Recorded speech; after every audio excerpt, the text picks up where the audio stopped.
grace of God.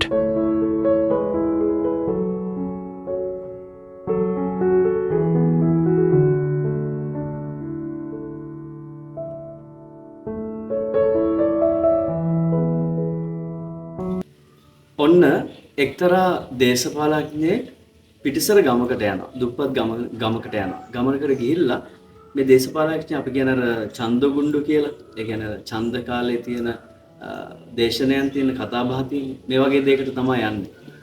දැන් ගිහිල්ලා එක එක පොරොන්දු දෙන්න පටන් ගන්නවා. ඔයාලට වතුර තියෙනවද? ඔයාලට කරන්ට් එක ඕනද? මොනවද වෙන්න ඕනේ? ඕන දෙයක් මට කියන්න.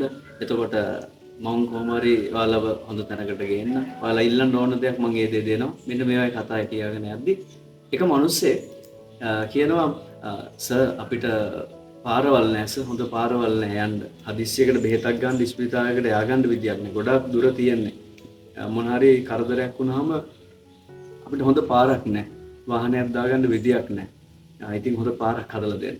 ඊට පස්සේ මේ දේශපාලනඥයා කරන්නේ සාක්කුවේ ෆෝන් එක ගන්නවා, කෝල් එකක් ගන්නවා, අරගෙන හරි මම මේ වැඩේ ගන්න ප්ලෑන් කරන්න. හරිද? ඔයන්ට මේක කරන්න පැය භාගයක් ඇතුළත ප්‍රොජෙක්ට් එකක් ගහන්න, මේ වැඩේ ඔක්කොම කරන්න හරි විදිහට තියෙනවා නෑ. හරියනම් මේ වැඩේ බලන්න කියලා ෆෝන් එක තියෙනවා.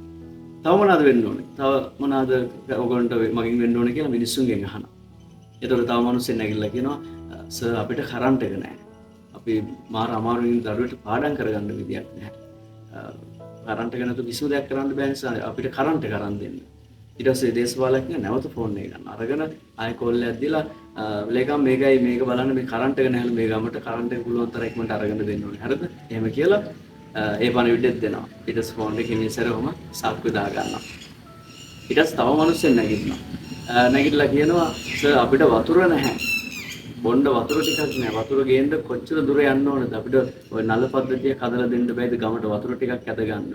ඊට පස්සේ නැවත දේශපාලඥයා මොකද කරන්නේ? ආයෙ ෆෝන් එක අරගෙන අනේ තියාගෙන වතුර නෑ මෙයාලට. මේ සාමාන්‍ය කැම නැතුව නම් ඉන්න පුළුවන්. වතුර නැතුව කොහොමවත් ඉන්න බෑනේ. ඒකින්ද වතුර කොහොම හරි මේගොල්ලන්ට අරගෙන දෙන්න ඕනේ. එහෙම කියලා ඒ වැඩේත් බලන්න කියලා කෝල් එක තියෙනවා.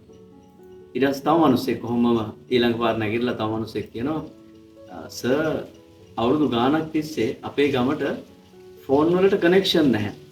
කිසිම කෝල් එකක් ගන්න බෑ. ඔයා කොහොමද කෝල් ගත්තේ? අපිට මේ ෆෝන් වලට තියෙන කනෙක්ෂන් අරගෙන දෙන්න. ඒ කියන්නේ අදනේ අම්මේ තාත්තේ දීපු දේ මේ දේශපාලඥයා ස්ටේජ් එක උඩින් ඉඳගෙන තවත් රැවටීමක් කරලා තියෙනවා. එතන සැක්‍රිෆයිස් එකක් තියෙනවා, එතන පරිත්‍යාගයක් තියෙනවා කියලා බොරු දෙයක් මවල පෙන්නලා තියෙනවා. ෆෝන් වලට කනෙක්ෂන් නැතුව තියෙද්දි මේ මිනිස්සු සාක්කුවෙන් ෆෝන් එක අරගෙන තුන් පාරක් විතර කෙනෙක්ට කතා කර කියනවා, රඟපාලා පෙන්නනවා, හරි වතුර අරගෙන දෙන්නම්, කරන්ට් එක අරගෙන දෙන්නම්, පාරවල් හදලා දෙන්නම් කියලා මේ මිනිස්සුන්ව බොරු තරක හිර කරනවා. නමුත් අර මිනිස්සු අහනවා ප්‍රශ්නයක් කනෙක්ෂන් අපිට ෆෝන් වලට කනෙක්ෂන් අරන් දෙන්න, ෆෝන් වලට කනෙක්ෂන් නැතුව කොහොමද ඔබතුමා කතා කරන්නේ කියලා. ඒතකොට තමයි ඇත්ත එළියට එන්නේ. ගොඩක් වෙලාවට සමාජය තුළ මිනිස්සු පරිත්‍යාග වෙනවා කිව්වට, සැක්‍රිෆයිස් කරනවා කිව්වට ඒගොල්ලෝගේ ජීවිතවල ඇත්තටම පරිත්‍යාගයක් නැහැ. සැක්‍රිෆයිසස් නැහැ. ගොඩක් වෙලාවට වෙස් මූණට 아무තු වෙසක් පොරවගත්තු පුද්ගලයා තමයි ඉන්නේ. ගොඩක් අය කතන්දර කියනවා. මටත් ඇටිතරම් පිරිස් හම්බෙලා තියෙනවා. අපි මේ දේ කෙරුවා, මේ දේ කරනවා, මේකයි මම තමයි කෙනා, මම තමයි හොඳටම කෙරුවේ. ඒතකොට සමහරක් කාට මම පොඩි ස්වාමි කෙනෙක් විදිහට මම වැඩ කරගෙන යද්දි සමහරක් කාට තර්ජන ගර්ජන එනවා. වැඩ වැඩි, ටොප්ස් වැඩි අරකයි මේකයි කියලා. නමුත් මම අත්දකින්නේ මම කිසිම වෙසක් පොරවගෙන නැහැ. වෙස්මුණක් දාගෙන නැහැ. මේ තමයි මම. මේ තමයි පාද චරණු කියන කෙනා. කිසිම වෙස්මුණක් බොරුවට දාගෙන වෙන රූපයක් ආරූඪ කරගෙන නැහැ. මේ හැම දෙයක්ම මම කරන්නේ ජේසුව මතක් කරගෙන. ජේසුටයි මේ හැම දෙයක්ම කරන්නේ. මගේ ජීවිතය තුළ මම සැක්‍රිෆයිසස් කරලා තියෙනවා නම් මම ජේසුගේ මූණ මතක් කරගෙන අනේ මගේ ජේසුට කරනවා කියන හැඟීමෙන් තමයි මම කරන්නේ. ඔය ගොඩාක් වෙලාවට මිනිස්සු කරන්නේ ඒ හැඟීමෙන් නෙමෙයි. මිනිස්සු කරන්නේ එක්ක තමන්ගේ නම ඉහළට ගෙනියන්න, නැත්නම් මොන හරි තනතුරක් බලාපොරොත්තු වෙන්නේ. නැත්තම් ඉහළ ඉන්න සමහරක් වෙලාවට අපේ සුපීරියර්ස්ලා වෙන්න පුළුවන්, අපේ ලොක්කන් වෙන්න පුළුවන්, වැඩිමහල්ලන් සතුටු කරන්න. ඒ වගේ බොරු දේවල් පස්සේ තමයි යන්නේ. අපි ඉන්න ඕනේ ජේසුගේ පස්සේ යනවා කියන තැන. ඒකනේ ජේසුගේ පැහැදිලිව බලා මාව අනුගමනය කරනවා නම් තමන්ට තමන්ව නසා ගන්න වෙනවා. තමන්ව නැති වෙනවා. තමන්ව පරිත්‍යාග කරන්න වෙනවා. අද වෙද්දී අපි පරිත්‍යාග කරලා දෙන්නේ නැහැ. අද වෙද්දී අපි පරිත්‍යාග කරලා නැහැ. අද වෙද්දී අපි අපිව පුරව ගන්නයි try කරන්නේ.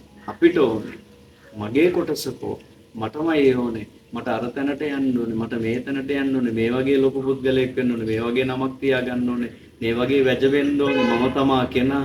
අන්න ඒ තැන තමයි අපි ගොඩක් වෙලාවට ඉර වෙලා ඉන්නේ. ඒ කියන්නේ අපි ගාව පරිත්‍යාගයක් නැහැ. ඒතර බලන්න අද දවසේදී අද නියම්මේ තාත්ති දුව පුතේ පැත්තටම පරිත්‍යාගශීලී මිනිසෙක්ද? ඇත්තටම සැක්‍රිෆයිසස් කරන මිනිසෙක්ද? ඒ පරිත්‍යාගයන් ඔබ කරන්නේ ජේසු වෙනුවෙන්මද? ජේසුව මතක් කරගෙනද? එහෙමත් නැත්නම් තමන්ව නිකන් උදුමව ගන්න, තමන්ව නිකන් උඩ තියාගන්න, තමන්ව උලුප්ප ගන්නද දේවල් කරන්නේ? ඔයා කොයි පැත්තද ඉන්නේ? චූට්ටක් නතරව කල්පනා කරන්න. ස්තුතියි. ජේසුට.